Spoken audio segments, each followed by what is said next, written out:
I'm Ruth Hodges, and I'm speaking to you this morning with the Major John Buttrick House behind me, and we are in Minuteman National Historical Park in Concord, Massachusetts.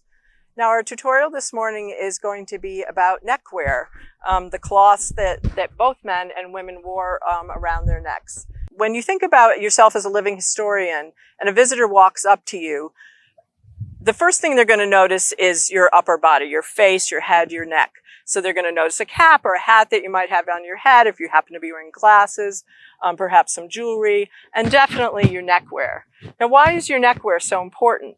The neckwear is important because it says a lot about who you are as a person, what part of society you are a part of, and what your social status is.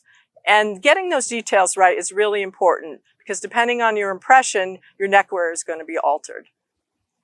We're going to start by speaking about the neckwear that would have been worn by an upper sort woman. I'm here with Sarah McDonough of the Lexington Historical Society, and what she's wearing right now is a beautiful sheer handkerchief that is actually a half handkerchief. So it's cut on it was a square, it was cut on the diagonal. So it has less fabric to it, and you can see she would be wearing it over her best gown, a silk gown with fine trims, and all of that would show through the beautiful sheer fabric. The handkerchief itself might have had lovely lace along the edges, or perhaps some embroidery also to adorn it.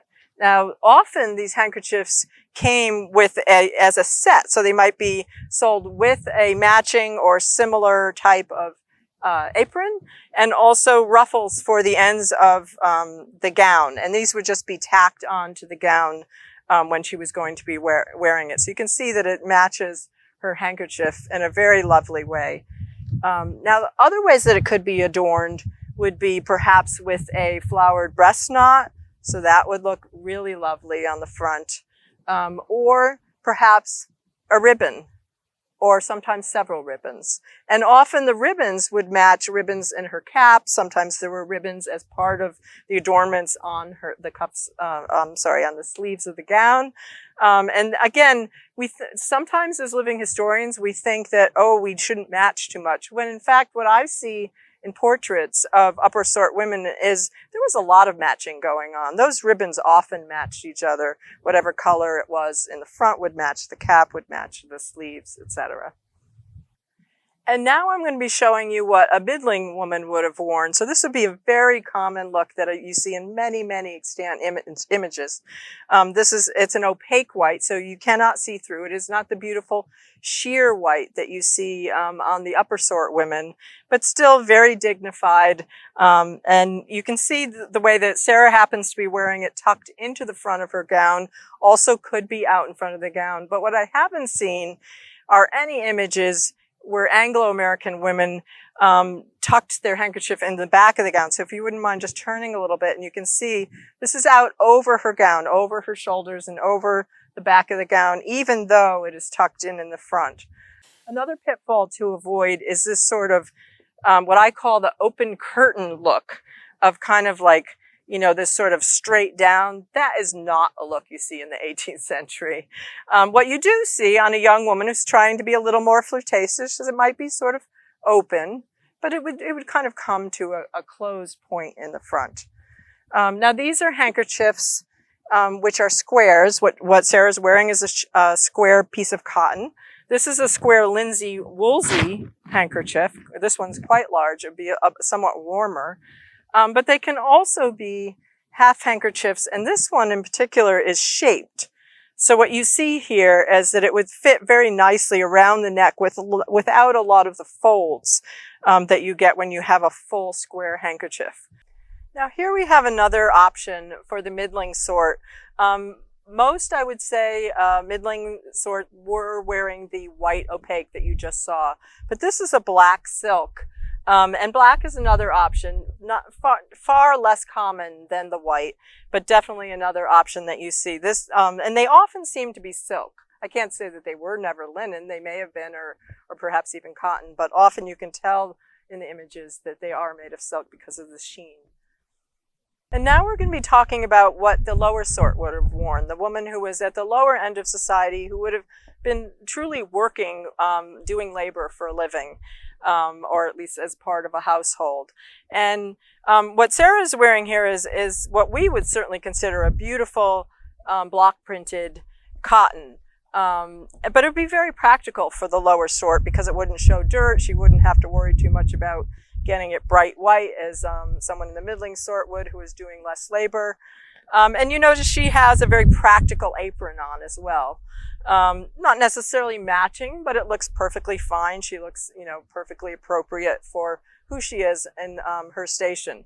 Now, there are various ways to get different colorful patterned handkerchiefs.